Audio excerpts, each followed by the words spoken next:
लेकर के सभी दौड़कर, जैसे अवस्था में सभी दौड़ दौड़ कर आने लगे। नंद बाबा यशोदा मैया को लोग बधाई देने लगे। आज मैया यशोदा भी मानो कृष्ण जन्म लेने पर जो जैसा मांगता था सब वैसा ही देने लगे। अपार मात्रा में दान करने लगे कि आज मेरे घर में मेरे बाल लला का प्राकट्य हुआ है। आज बरसों बाद 75 साल के बाद मेरे घर में खुशियां आई, और जब मन में खुशियां हो ना तो आनंद से लुटाने में कोई तकलीफ पीड़ा नहीं होती। यशोदा मैया लुटाने लगी। नंद बाबा के घर में 9 लाख गाय थी। सबसे ज्यादा नंद बाबा के घर में ही गाय। उन्होंने एक ब्राह्मण को 10,000 गाय दान में दे दी। ब्राह्मणी कहने लगी, कहते हैं ना ज्यादा मिलता है तो भी नहीं बचता, बचाने की भी शक्ति होना चाहिए। उस ब्राह्मण के घर में एक गाय थी, लेकिन 10,000 जब गाय मिला घर में लेकर आए। ब्राह्मणी कहने लगी, इतना गाय लाए हो तो हम कहाँ रहेंगे, जहाँ से लाए हो वहीं लेके वापस करके आ जाओ। एक सेविका को उन्होंने अपने गले का हार दे दिया। जो जैसा मांगा जैसा कहा, यशोदा मैया मानो लक्ष्मी मैया साक्षात आकर के वहां पर परोस करके रखी है। लुटाने लगी मैया। सभी देवता भी भगवान नारायण के उस बाल रूप का दर्शन करने लगे। अब जब दर्शन करते हैं, भोले बाबा सोचने लगे, सभी ने तो मेरे प्रभु के उस बाल रूप का दर्शन कर लिया, अब मैं भी जाऊंगा। भोलेनाथ जब निकलने लगे कैलाश से कि मैं अपने प्रभु इष्ट देव भगवान श्री कृष्ण का दर्शन करने जाऊंगा, उसके साथ में उनके बैल भी आने लगे, श्रृंगी और भृंगी। देवर्षि नारद कहते हैं, प्रभु क्या आप ऐसे ही जाओगे? दर्शन देने वाले रहेंगे ना तो वो भी गोप बालक भगा देंगे आपको। तब बोले बाबा कहने लगे कि देखो मैं जा रहा हूँ मेरे प्रभु का दर्शन करने, तुम मेरे साथ कोई नहीं जा सकते। भोलेनाथ गोकुल में आए। जब गोकुल में आए ना तो लंबी लाइन लगी हुई थी दर्शन करने के लिए मेरे लाला, क्योंकि भाई नंद गांव में जो आनंद छाया हुआ था, बाल लला का आगमन हुआ था, सारे गांव में खुशियां थी, सभी गांव वाले दौड़कर जा रहे थे। लंबी लाइन में भगवान भोलेनाथ देखते कहते मैं कहाँ जाऊं, तो बीच में घुसने का प्रयास किए, उसे फिर धक्का मार के निकाल दिया। भोलेनाथ बीच में घुसते थे देखने के लिए, गांव वाले बोले ये तो अनजान है, हमारे गांव का नहीं है, धक्का दे के बाहर निकाल देंगे। भोलेनाथ सोचने लगे कि बीच में घुसूंगा बार बार धक्का खाऊंगा, उससे अच्छा बीच में बैठ जाता। भोलेनाथ बैठ गए किनारे पे। जब सभी लोग चले गए तब भोलेनाथ उठ करके आते। एक दासी थी, दासी ने देखा कि बोले एक बाबा है, जो कि बाबा जो आए हैं बोले भिक्षा मांगने। जाकर के नंदरानी यशोदा मैया से कहते हैं कि बोले नंदरानी योगी बाबा आए हैं बोले दान मांगने। मैया कहती है जो देना है लुटा दे, जो देना है आज दे दे। जब दासी हाल से जाकर के आती है ना, भोलेनाथ से कहते हैं कि बोले बाबा ये ले लो, यदि और कम पड़ेगा तो मैं 2-4 थाल से जाके और ले आऊं, जितना लेना ले जाओ। भोले बाबा कहते हैं अरे दासी ये सब मैं क्या करूंगा, इन सब चीजों को मेरी कोई इच्छा नहीं है और ना आवश्यकता भी है। भोलेनाथ तो ऐसा है जो सबको छप्पड़ फाड़ के दे देते हैं।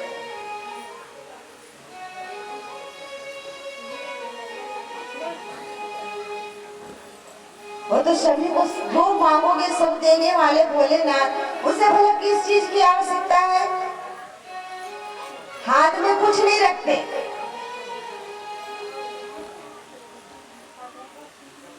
भोलेनाथ कहने लगे कि अरे दासी ये सब चीजों का मुझे कोई मतलब नहीं है। तो बोले क्या चाहिए? जब कोई भी चीज की तुम्हें आवश्यकता नहीं है तो फिर मांगने क्यों आए हो? भोले बाबा कहने लगे मैं मांगने नहीं आया हूँ, मैं गोकुल में आज मांगने नहीं बल्कि मैं तो बाल लला का दर्शन करने आया हूँ। दासी दौड़ कर गई, बोले नंद रानी यशोदा मैया वो बाबा तो बाल लला का दर्शन करने आए हैं। मैया ने झांक कर डाली से देखा तो भोलेनाथ का जो नाग है ना, लाख मना करने के बाद आके लिपट गए थे गले में। बोले अरे बाबा रे ये कैसा जोगी है जो गले में विषधर लटका करके चलता है और कह रहा है कि मैं बाल लला का दर्शन करने आया हूँ। ना बाबा ना, मैं अपने लाला को दर्शन नहीं दूंगी, कराऊंगी नहीं मैं।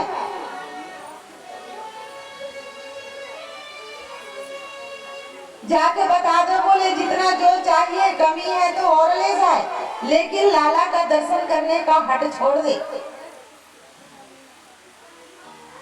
दासी फिर आती है, कहती है बाबा जो चाहे सो मांग लो पर लाला का दर्शन मत मांगो। भोलेनाथ कहने लगे इतना दूर से आया हूँ दासी, मैं कैलाश पर्वत से चल करके आया हूँ केवल बाल लला का दर्शन करने, यानी कि ये दर्शन तो कराई दो मुझे। जाकर के मैया से कहने लगे मैया वो तो बाबा हट कर रहा है कि केवल बाल लला का ही दर्शन करूंगा, मैं नहीं जाऊंगा। मैया भी बोली मैं दर्शन करने नहीं दूंगी मेरे लाला। भोलेनाथ बार बार मनाने लगते हैं मैया मान जाओ, मैया लाला का दर्शन कराई दो, बहुत दूर से आया हूँ दर्शन कराई दो। लेकिन मैया मानती ही नहीं। जब मैया नहीं मानती ना तो भोलेनाथ भगवान की स्तुति करते, कहने लगे कि बाबा क्या मैं आपका दर्शन नहीं कर पाऊंगा, बिना दर्शन करे चला जाऊंगा। और मैं भी सोच के आया हूँ कि जब तक आपके बाल रूप का दर्शन ना कर लूं वापस नहीं जाऊंगा। जब बड़बड़ाने लगे भोलेनाथ भगवान की स्तुति करने लगे। कन्हैया सोच लिए, कन्हैया सोचते हैं कि मैया तो ऐसे दर्शन करने को नहीं देगी। कन्हैया जोर जोर से रोने लगे। अब कन्हैया जब रोने लगे दासी कहती है अरे नंद रानी देखो उधर जोगी का होठ हिल रहा है, मुंह हिल रहा है, इधर कन्हैया रो रहा है। ऐसा तो नहीं उन्होंने नजर लगा दी लाला को। मैया यशोदा कहती है सही बात तो है, देखो बाबा का होठ हिल रहा है, मंत्र पढ़ रहे हैं, इधर मेरा लाला रो रहा है, तो कैसे करोगे दासी? बोले एक काम करो इसे ना दूर से दिखा दो, लाला को दूर से दर्शन करा दो। तब मैया यशोदा मजबूर हो गई कि लाला रोए जा रहा है, रोए जा रहा है। उन्होंने कहा तो कैसे करके ले जाऊं? बोले काजल ले आना। काजल लाए और काजल ला करके उन्होंने पूरे चेहरे पर काजल लगा दिया। बोले बाबा देखे ना तो नजर ना लगे मेरे लाला, चेहरे पर पूरा काजल। और ला करके दूर से दिखाने लगे, बोले बाबा ये मेरा लाला है, दूर से देखना पर एक टक लगा के मत देखना, क्योंकि एक टक लगा के देखने से कहीं लाला को नजर न लग जाए। बाबा कहते हैं जानते हो ये तेरा बालक तो काल का भी काल है, इसे क्या नजर लगेगा? मैया बोले अब ये लाला थोड़ा सा मेरे हाथ में दे दो। बोले नहीं नहीं बिल्कुल हाथ में नहीं दूंगी, क्योंकि तेरे गला पर सांप लटका हुआ है और तेरा रूप भी अच्छा नहीं है। वो तो तू मंत्र पढ़ रहा था, मेरा बच्चा रोया इसलिए मैंने तुमको दिखा दिया। आप दूर से देखो। बोले मैया थोड़ा सा दर्शन करा दो। मैया माने ना। मैया जब नहीं माने ना तब बाबा ने कहा कि मैया मैं हाथ देख के बता सकता हूँ कि तुम्हारे लाला का ना कुंडली क्या है, भाग्य क्या है, उनका विवाह कब होगा, क्या वो भी नंद बाबा के समान बहुत धनवान होंगे, उनके भाग्य में क्या है मैं ये बता सकता हूँ। अब माताओं को एक क्या है थोड़ी सी आदत ये रहती है कि जब बोले ना कि तुम्हारे भाग्य में ये लिखा है, तुम्हारे संतान के बारे में बताओ, तुम्हारे बारे में बताओ, एकदम हाथ साबुन से धो करके डिटॉल साबुन से दिखा देते हैं। देखो माताओं की आदत, यहाँ तो उनके लाला की बात है, तो उन्होंने कहा कि अब चलो मेरे बच्चे का भविष्य बताएंगे बाबा। तो लाला को उनके हाथ में दे दिए, और लाला को उनके हाथ में दिए, और जैसे ही हाथ में दिए भोलेनाथ बालक को लेकर नाचने लगे। बालक लिए हाथ और नाच रहे नाच रहे नाच रहे हैं। मैया कहती है कि तुम तो भविष्य बताने वाले थे, तो नाच क्यों रहे हो? बोले मैया ये तो तुम्हारा बेटा जो है ना सबका भविष्य जानता है। और बताऊं, तुम्हारा जो यह बालक है ना 16,108 रानियों का पति बनेगा। मैया कहती है बुजुर्ग हो चुका है बाबा, इनकी बुद्धि भ्रष्ट हो गई है। मेरे लाला को देखकर तो और पगला गए हैं। 16,108, अरे 2 पत्नी रहने से तो बुद्धि ठिकाने आ जाती है। 16,108 विवाह करेगा क्या मेरा लाला? भोलेनाथ भगवान श्री कृष्ण के कान में कहने लगे, प्रभु तुम तो यहाँ गोकुल में माखन खाने आए हो, प्रेम बांटने आए हो, लेकिन याद रखना बहुत जल्दी ना पूतना मौसी आ रही है जहर देने के लिए। पहले माखन नहीं मिलेगा, पहले तुम्हें विष मिलेगा, जहर मिलेगा।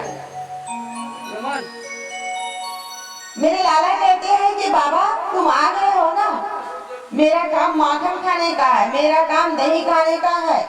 मैं यहाँ केवल माखन खाने आया हूँ, प्रेम मांगने आया हूँ। मैं तो रामा अवतार लिया था, राम बन करके आया। बाल्यावस्था से ही राक्षसों को मारने में लगा, वनवास जाने में लग गया। कभी ना तो प्रेम दिया ना प्रेम पाया, इसीलिए मैं इस रूप में आया केवल प्रेम पाने के लिए। 20 पीना तुम्हारा काम है, 20 पी लेना आगे। अब इधर नंद बाबा, जैसे ही लाला का जन्म हुआ, नंद बाबा सोचने लगे कि हमारे राजा है कौन? कंस। तो कंस को कर देते थे टैक्स, तो मैं अपने राजा कंस को टैक्स भी दे दूंगा। और मेरे घर देखो नंद रानी का उम्र कितना था? 75 वर्ष। यशोदा मैया का उम्र 75 और बाबा का उम्र 85 वर्ष अवस्था में कान्हा जी आए उनके घर में। बुढ़ापा में क्यों आए? जीवन भर उन्होंने भगवान की आराधना की और वरदान भी क्या मांगा? मैं जन्म दूं ऐसा नहीं कहा है।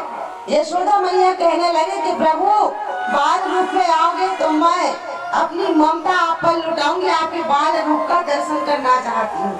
आपको मैं जन्म दूंगी ऐसा उन्होंने नहीं कहा, इसीलिए बाल रूप में आ गया कन्हैया उनके घर।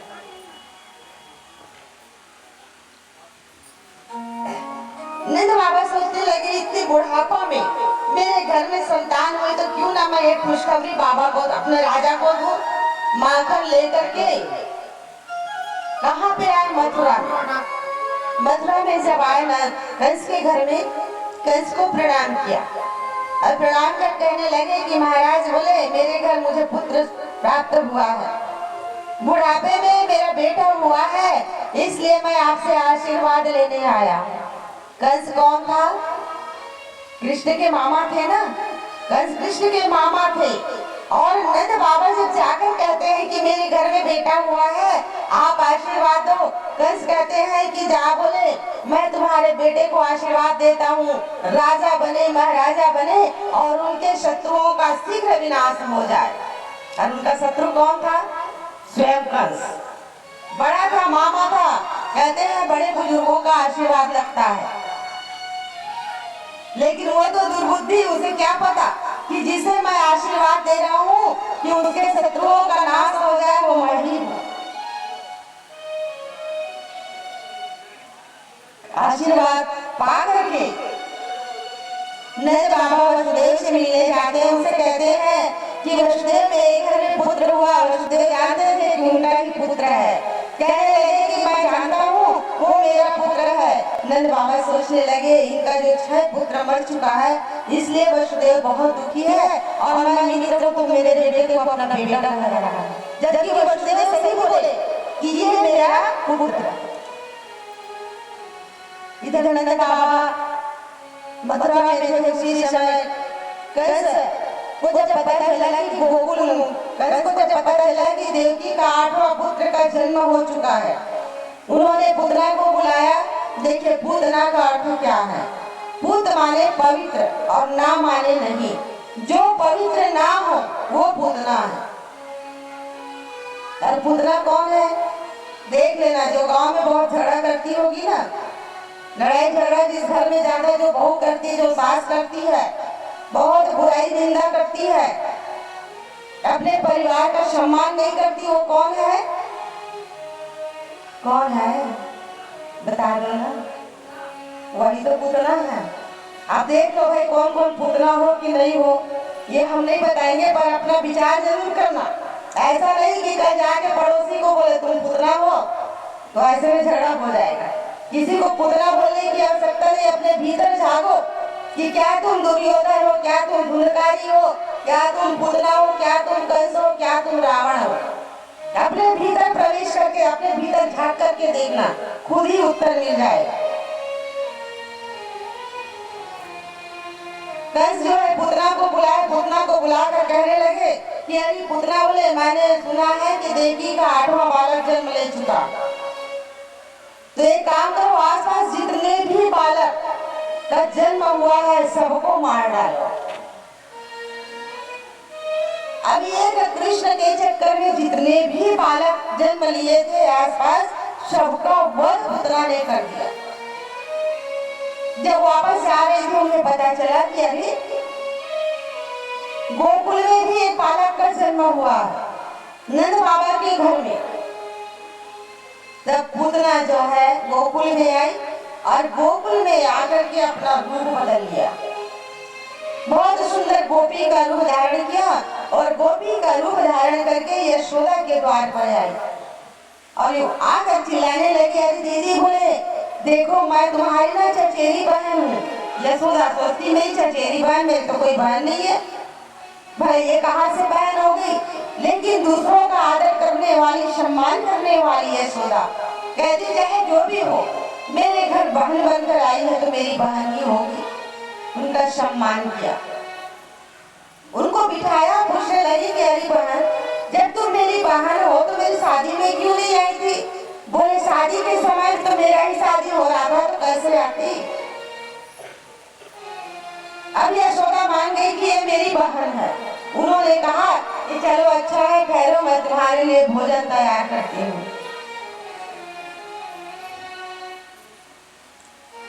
वह कहने लगी, पूतना कहती है कि तुम भोजन तैयार करो, तब तक मैं तुम्हारे पुत्र को मैं अपने गोद में लेती।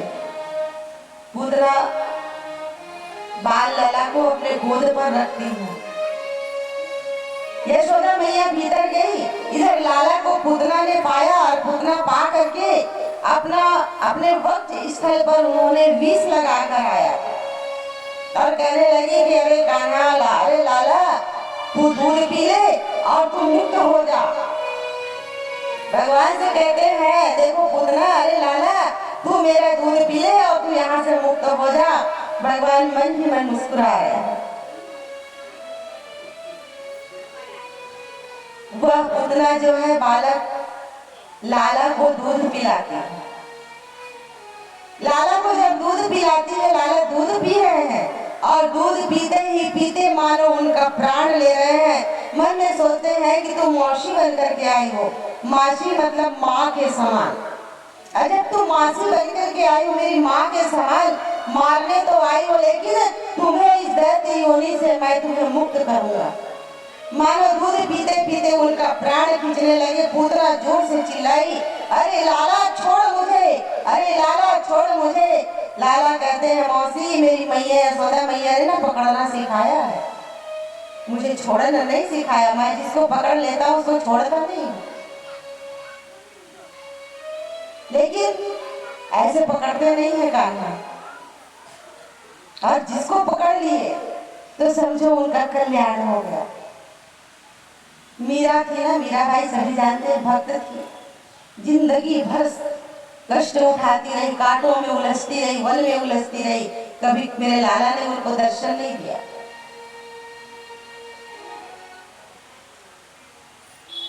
आज पुतना मौसी जोर जोर से चिल्लाने लगी, लाला छोड़, मैं मर रही हूँ। कन्हैया कहने लगे, मौसी मैं तेरा उद्धार कर रहा हूँ, अब तो इस योनि से हट जा। पूतना पहले तो आई थी बहन बनकर की, लेकिन देखो अपने विशाल रूप में आ गई। लोग चाहे कितना भी दिखावा कर ले, वक्त आता है तो अपने कहते ना, तो कितना भी दिखावा कर ले लेकिन अपने औकात में आ ही जाए। पूतना भी अपने असली राक्षसी रूप में आई, लाला को लेकर उड़ गई। लाला को उड़ गई, उससे इतना विशाल शरीर था कि आधा भाग गोकुल में और आधा भाग मथुरा में। धड़ाम से जब गिरती है, गांव वालों को पता चलता है। यशोदा मैया बाहर निकली, बाहर निकलती तो देखी ना तो बहन है ना मेरा लाला है। हे भगवान, कहाँ चले गए दोनों? कहीं आंगन में, बाहर गली में तो नहीं निकले? दौड़कर निकलती है मैया, देखती है फिर भी गायब। अब जोर जोर से रोने लगी कि ना मेरी बहन है ना मेरा लाला है, आखिर दोनों कहाँ गए? कुछ लोगों ने आके बताया कि मैया, नंदरानी बोले हमारे गांव में ना राक्षसी गिरी है आकाश से, और जब आकाश से गिरी है तो हमारे लाला जो है ना उसके सीने पर खेल रहा है। उधर हमारे कन्हैया खेल रहे हैं सीने। सब गांव वाले जब दौड़ करके गए तो कान्हा को लगा कि मेरी मैया जबरदस्ती मुझे दूसरे के हाथ में डाली, तो मैं थोड़ा सा लीला करूं। लीलाधारी लीला करने ही आए थे गोकुल में। उन्होंने जोर से रोना शुरू कर दिया। जब लाला रोने लगे, गांव वाले कहने लगे, बुजुर्ग माताएं बोले, अरे यशोदा तू पगला गई है क्या? ये तो इतने वर्ष बाद हमारे गोकुल में लाला का जन्म भयो, और उसे भी तो किसी के हाथ में सौंप दी। बालक भी कहने लगे आज कि अरे मैया बोले हम सबने ना एकादशी व्रत किया था, तब लाला आए हमारे घर। वहां ना जब नंद रानी के घर में बालक नहीं था, बालक गांव वाले सभी एकादशी व्रत किए थे। व्रतों में श्रेष्ठ एकादशी व्रत कौन कौन माताएं करती है? एकादशी व्रत। और भैया लोग तो नहीं करते आप लोग एकादशी, लेकिन एकादशी का व्रत करना चाहिए, शास्त्र में वर्णित है। क्योंकि एकादशी व्रत करने से 11 इंद्रियों का नाम है एकादशी। और एकादशी का मतलब ऐसा नहीं है कि एकादशी व्रत रख लिए और पड़ोसी के घर में गए, तुम्हारे यहाँ दही है क्या? क्यों कल कढ़ी बनाऊं खाऊं? कहा एकादशी उपवास होना, 4 लोगों को बताएंगे मैं एकादशी होना, मैं एकादशी होना। अब एकादशी ठीक कर रहा हूँ। एकादशी का मतलब है 11 इंद्रिय और एक मन को परमात्मा में लगाना। उपवास, उप माने समीप और वास माने रहना। एकादशी जब करते हैं तो रात में, जैसे बड़ा कठिन नियम है, एकादशी के रात को ना अनाज नहीं खाना चाहिए, क्योंकि अनाज जब खाते हैं तो दूसरे दिन पेट में अनाज होगा, उससे ढकार जब आती तो अनाज का ढकार आता। तो 10वीं के रात को ही आप अन्न का त्याग करें। और द्वादश के दिन में, द्वादश समय रहते ही त्रयोदशी ना हो, ध्यान रखें, द्वादश के तिथि में ही पारण करना चाहिए। व्रत को तोड़ना चाहिए। और यदि त्रयोदशी हो गया तो त्रयोदशी में फिर उपवास रहे, संध्या कालीन समय में व्रत तोड़े। तो ये सोचने की बात, कठिन बात है एकादशी व्रत। और जिसने ये व्रत कर लिया संपूर्ण मानो उन्होंने नारायण को प्राप्त कर लिया। अम्बरीश राजा भी थे, एकादशी व्रत करते थे। अम्बरीश राजा, भागवत की कथा ही है, एकादशी का व्रत करते थे। और उनके एकादशी व्रत के प्रभाव से भगवान नारायण ना अपने सुदर्शन चक्र को उसकी रक्षा के लिए भेज दिए। 11 साल तक उन्होंने एकादशी व्रत किया। 11 साल में उन्होंने सोचा कि आज मैं उद्यापन करा दूं, क्योंकि 11 साल हो चुका है। ब्राह्मणों को बुलाए, एकादशी व्रत का उद्यापन करवा। उसी समय दुर्वासा ऋषि आ गया। दुर्वासा ऋषि जब आए, अम्बरीश राजा कहने लगे कि बोले बहुत अच्छी बात है, क्योंकि आज मैंने व्रत का उद्यापन किया और स्वयं दुर्वासा ऋषि आ गए, साधु संत महात्मा आए। तब अम्बरीश ने कहा कि बोले महाराज जी, बोले मेरा पूजा चल रहा है, आप मेरा आतिथ्य स्वीकार करें, आप भोजन ग्रहण करके भी जाएंगे। दुर्वासा मानो सबकी परीक्षा लेने को ही तैयार है। कहने लगे मैं स्नान करके आऊंगा, तब तुम्हारे घर भोजन करूंगा। अब दुर्वासा चले गए। अब दुर्वासा गए तो समय में नहा के आना चाहिए ना, तो मानो नदी की धार में ही बैठे रहे। जब आए तो ब्राह्मण कहने लगे कि अम्बरीश, बोले द्वादशी की बेला तो समाप्त हो रही है, एक काम करो, द्वादशी में तुम भोजन नहीं करोगे, यानी नहीं व्रत नहीं तोड़ोगे तो तुम्हें पाप लगेगा। अम्बरीश कहने लगे कि महाराज, हे ब्राह्मण देवता, मैंने तो दुर्वासा ऋषि को बुलाया भोजन के लिए, तो बोले एक काम करो, चरणामृत ठाकुर जी को स्नान जो किया कराया गया है, वो चरणामृत ले लो, भोजन के बराबर हो जाएगा और नहीं भी होगा। जैसे ही वो जल हाथ में रखे थे, दुर्वासा ऋषि आए और आकर कहने लगे कि अरे मूर्ख राजा, तूने मुझे न्योता दिया था भोजन का और खुद भोजन कर रहा हो। मैं आज तेरा वध करता हूँ। कृत्या नामक राक्षसी को प्रकट किया अम्बरीश को मारने के लिए, लेकिन यहाँ पर उनके व्रत के प्रभाव से ही सुदर्शन चक्र महात्या और कृत्या का वध किया और लगे दुर्वासा को दौड़ाने। दुर्वासा तीनों लोकों में दौड़ने लगे। ब्रह्मा के पास गए, शिव जी के पास गए, सभी ने इनकार कर दिया। नारायण के पास गए, नारायण भगवान कहने लगे अहम भक्त पराधीना, मैं तो भक्त के आधीन में हूँ, ये सुदर्शन चक्र भी अम्बरीश का ही कहना मानेगा। जब दुर्वासा दौड़ कर आए और अम्बरीश के चरण पकड़ लिए। जब अम्बरीश का चरण पकड़ते हैं, अम्बरीश सुदर्शन चक्र से कहने लगे कि मैंने 11 साल की तपस्या का फल मैं आपको समर्पण करता हूँ, दुर्वासा ऋषि को छोड़ दे। ऐसे है एकादशी व्रत का विधान। आज नंद रानी से बच्चे कहने लगे कि भैया, बोले हम एकादशी व्रत किए तो लाला गोकुल में आए, आप किसी को भी लाला दे देते। लाला रोने लगा जोर से।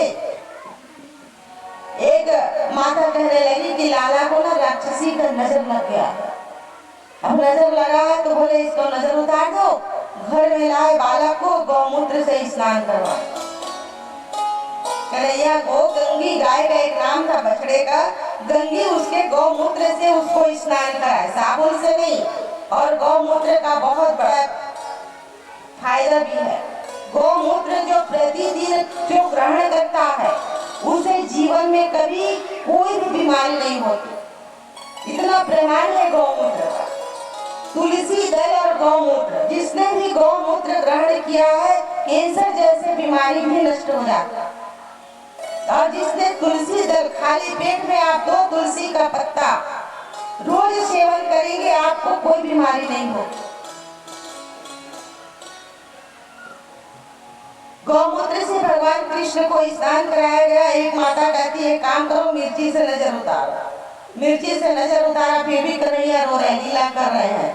एक मैया आई, बोली इतनी मिर्ची में कुछ नहीं होगा, 1 किलो मिर्ची लाओ। कन्हैया सोचने लगे इतना 2 मिर्ची में तो भैया मेरा हालत खराब हो गया। परीक्षा ले रहा था, ये माता रानी तो परीक्षा ले, तो हंसने लगे। 1 किलो मिर्ची सुनकर के कन्हैया थोड़े से बड़े हुए। कन्हैया जब बड़े होते हैं तो एक माता रानी यशोदा सोचती है कि आज गांव वालों को मैं भोजन में न्योता दे। सभी गांव वालों को बुलाई। अब जब गांव वालों को बुलाती है तो मैया सोचने लगी गांव वाले आएंगे, सब हल्ला करेंगे, मेरा लाला सो नहीं पाएगा, तो क्यों ना मैं इसे बाहर भीतर घर से बाहर ले जा करके रख दो। कन्हैया को गाड़ी के नीचे उनको रख दिए, और जैसे गाड़ी के नीचे उनको रखे, उसी समय सट्टासुर आया। क्योंकि कंस को पता चला कि पूतना जैसे राक्षसी, अरे पूतना कौन थी? पूतना जो है ना, राजा बलि, आप सबने कथा श्रवण किया। राजा बलि 3 पग भूमि दान मांगे थे, उन्होंने दान किया था। ये उनकी बेटी रत्नमाला थी। जब बटुक रूप में भीतर आते हैं ना तो उनके रूप को देखकर रत्नमाला सोचती है कि कितना सुंदर रूप है। इस बालक को देखकर मुझे लग रहा है कि मैं अपना दूध पिला दूं इसे। रत्नमाला को लगा कि इस बालक को मैं दूध पिलाऊं। और जब भगवान अपना विशाल रूप धारण किए उसी समय रत्नमाला सोचती है ऐसे लगता है कि इसे गोद में पकड़ूं और जहर पिलाऊंगा। एक ही पल दो भाव, माँ का भाव दूध पिलाने का और देखते ही देखते उन्हें जहर देकर मारने का भी भाव आया। वामन भगवान कहने लगे रत्नमाला मैं तुम्हारी दोनों इच्छाओं को पूरी करूंगा कब द्वापर में। और दोनों इच्छाओं को पूरी किए द्वापर में राक्षसी बनकर आई, पहले दूध पिलाई उसके बाद जहर।